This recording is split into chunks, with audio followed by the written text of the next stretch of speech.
Hello students, இப்போ 9th standard max exercise 1.4 உள்ள sum பார்க்கலாம். Classify the following numbers as rational, irrational. Rational number, irrational number எப்படி இருக்குன்னு பார்க்கலாம். Rational numberனா P by Q formல எழுத முடிஞ்ச number rational number. அப்படி எழுத முடியாத நம்பரா irrational numberா இருக்கும். ஸோ ரேஷ்னல் நம்பர்னு சொல்லும்போது நம்மளால் இதை P by Q ஃபார்மில் எழுத முடியும். அண்ட் Q வேல்யூ டெஃபினட்டாக நாட் ஈக்குவல் டு 0.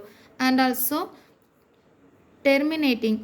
டெர்மினேட்டிங் அப்படின்னு சொல்லும்போது நம்ம ஒரு நம்பரை P by Q ஃபார்மில் இருக்கிற நம்பரை நம்ம டிவைட் பண்ணும்போது சப்போஸ் இந்த மாதிரி 1.2.14 அப்படின்னு ஃபினிஷ் ஆகிடுச்சுன்னு சொன்னால் இது டெர்மினேட்டிங்.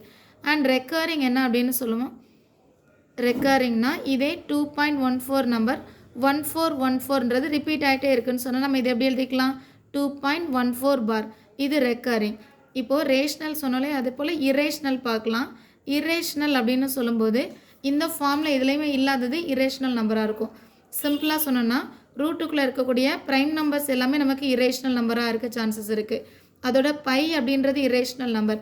பை எப்படி இரேஷ்னல் சொன்னால் பை எப்படி ஃப்ரேம் பண்ணுறோம், சர்க்கம்ஃபரன்ஸ் ஆஃப் சர்க்கிள், அதாவது 2 pi r divided by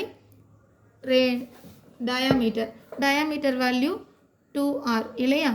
so 2 into r இது ரெண்டு கேன்சல் பண்ணும்போது பை வேல்யூ இருக்கும். கண்டிப்பாக இந்த நம்பர் வந்து நம்பர் ஃபார்மில் நம்ம எழுதி செக் பண்ணும்போது ஒரு ஃப்ராக்ஷன் நம்பர் நமக்கு கிடைக்காது. அப்ராக்சிமேட்டாக இதோட வேல்யூ 22/7. ஸோ இதுவும் நமக்கு இரேஷ்னல் நம்பராக தான் இருக்கும். இதில் கொஸ்டின் நம்பர் 1 பார்க்கலாம். 2 minus √5. ஸோ ரூட்டுக்குள்ளே 5 இருந்தால் இது கண்டிப்பாக என்னவாக இருக்கும், இரேஷ்னல் நம்பராக தான் இருக்கும். நான் டெர்மினேட்டிங் அண்ட் நான் ரெக்கரிங் எழுதிக்கலாம். இந்த நம்பர் நான் டெர்மினேட்டிங் அண்ட் நான் ரெக்கரிங். ஸோ இந்த 2 minus √5ன்ற நம்பர் இரேஷ்னல் நம்பராக இருக்க தான் சான்ஸ் இருக்குது. Next one, second question, 3 plus √23 and minus √23. 23 பார்த்தோன்னே டைரெக்டாக இது இரேஷ்னல் எழுதிடக்கூடாது. இதை சிம்பிளிஃபை பண்ணும்போது 3 plus √23 minus √23ன்னு எழுதிக்கலாம். ப்ளஸ் மைனஸ் சேமாக இருக்கிறனால கேன்சல் ஆகிடும். ஸோ நம்ம ஆன்சர் இதில் 3 அப்படின்றத நம்ம எப்படி எழுதிக்கலாம், 3 divided by 1 இந்த ஃபார்மில் எழுதலாம். ஸோ இது கண்டிப்பாக எப்படி இருக்கும், ரேஷ்னல் ஃபார்மில் இருக்குது. ரேஷ்னல் ஃபார்மில் இருக்கிறனால 3 + √23 minus √23 ரேஷ்னல் நம்பர்னு எழுதிக்கலாம். தேர்ட் கொஸ்டின்,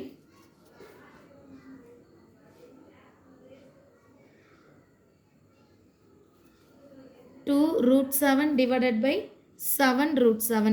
ஸோ √7 பார்த்த உடனே இது இரேஷ்னல் நம்பர்னு எழுதிடக்கூடாது. ஏன்னா √7 நம்ம ஈஸியாக கேன்சல் பண்ணிடலாம்.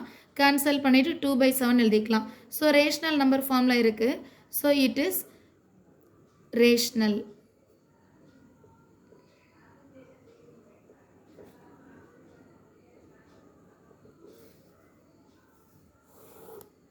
Sum number 4, 1/√2. டினாமினேட்டரில் எப்போவுமே நமக்கு ரூட் இருக்கக்கூடாது. ஸோ √2வால் அப்படியே நியூமரேட்டர் டினாமினேட்டரை மல்டிபிள் பண்ணிக்கலாம். அப்போ இதோட வேல்யூ √2 divided by √2 into √2னா 2ன்னு ஆன்சர் எழுதிக்கலாம் இல்லையா. ஸோ ரூட்டுக்குள்ளே 2 வேல்யூ இருக்கும்போது கண்டிப்பாக அதை காமனாக எடுத்து ஒரு வேல்யூ மட்டும் ரூட்லேருந்து செலக்ட் பண்ணி எழுதிக்கலாம். ஏன்னா இதோட வேல்யூ 2/2ன்னு மீனிங் ரூட்டோட வேல்யூ பவரில் 1/2. இது ரெண்டு கேன்சல் பண்ணால் 2 தான் ஆன்சர். ஓகே, இப்போது இது √2/2. √2 அப்படின்றது கண்டிப்பாக இரேஷ்னல் நம்பர் நமக்கு தெரியும். So 1/√2 is irrational number. Next one, 2π. Pi அப்படின்றது ஆல்ரெடி சொன்னோம், கண்டிப்பாக இரேஷ்னல் நம்பர் தான். ஸோ இதை 22/form அப்படின்றது 22/7 அப்படின்னு எழுதுறது கண்டிப்பாக ஒரு அப்ராக்சிமேட் வேல்யூ தான். So it is irrational number. சிம்பிளிஃபைன்னு இதை கொடுத்துருக்காங்க. சிம்பிளிஃபைனா டைரெக்டாக மல்டிபிள் பண்ணி எழுதிக்கலாம். அவங்க மல்டிபிள் பண்ணும்போது ஃபஸ்ட்டு 3ஆல் மல்டிபிள் பண்ணணும். 2 3s are 6, இங்கே ப்ளஸ் இருக்குது. ஸோ 3 into √2 3 √2ன்னு எழுதிக்கலாம். தென் ப்ளஸ் இப்போது √3ஆல் மல்டிபிள் பண்ணிக்கலாம். ரூட் 3 இன்ட்டு 2னா 2 root 3 plus root 3 into root 2 root 2வில் இருக்கிற ரெண்டு நம்பரையும் மல்டிபிள் பண்ணிக்கலாம். 2 3s are 6. இதுதான் நம்மளோட final answer. Second question 3 plus root 3 and 3 minus root 3. So இது பார்க்கும்போதே தெரியுது a plus b into a minus b ஃபார்மில் இருக்குது. a plus b a minus b. So answer a square minus b square இல்லையா? So இதோட answer 3 square minus root 3க்கு square. இது 3 3s are 9 ஆகிடும். ரூட் 3 ஸ்கொயர் பண்ணும்போது 3 ஆன்சர் இருக்கும். 9 minus 3 answer 6. Sum number 3.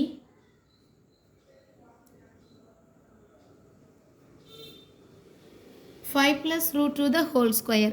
a plus b the whole square ஃபார்மில் இருக்குது. So answer first a plus b the whole squareனு சொன்னால் a square plus 2ab plus b square இல்லையா? So a பிளேஸில் 5ம் b பிளேஸில் ரூட் 2வும் காப்பி பண்ணிக்கலாம். b equal to root 2.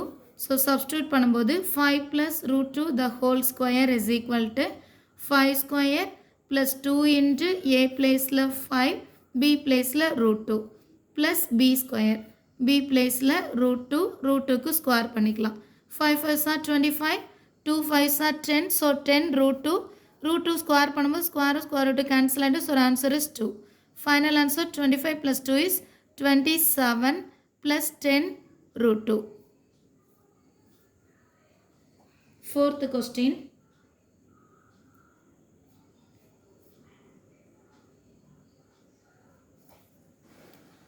5 minus root 2 5 plus root 2.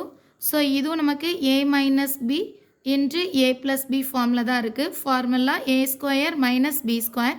So இதோட ஆன்சர் a ஸ்கொயர்னா 5 ஸ்கொயர் b ஸ்கொயர் பிளேஸில் root 2 square. 5 5s are 25 minus root 2 square பண்ணும்போது 2 ஆன்சர் இருக்கும். 25 minus 2 is 23. இதுதான் ஃபைனல் ஆன்சர். சம் நம்பர் 5 பார்க்கலாம். Rationalise the denominator 1 by root 7. So root 7 அப்படின்றது கொடுத்துருக்காங்க இல்லையா? டினாமினேட்டரில் எப்போவுமே ரூட் இருக்கக்கூடாது. ஸோ ரூட்டால் மல்டிபிள் பண்ணிக்கலாம். 1 into root 7 root 7 root 7 into root 7னா 7 தான் ஆன்சர் இருக்கும். இதுதான் ஃபைனல் ஆன்சர். Second one